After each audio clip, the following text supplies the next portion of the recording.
Hey, PlayStation fans, if PlayStation Start is not working for you, you're not alone. Many players have reported issues with the program disappearing or not rewarding points for completed objectives.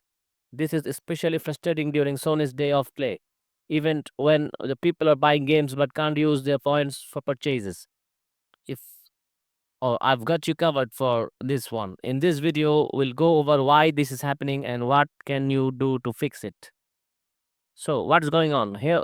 In this issue started during Sony's Days of Play event in June 2024. It turns out this is a global problem, and Sony's technical team is already working on a fix.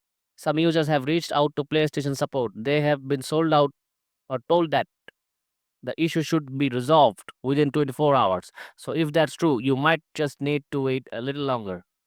Now, since this is a server side issue, there's not much you can do on your end, but here are some troubleshooting steps that might you help.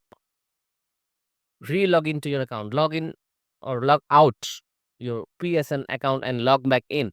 This can refresh your session and fix minor glitches. Check PSN status. Head to the PlayStation Network Service status page to see if everything or there are any ongoing outages.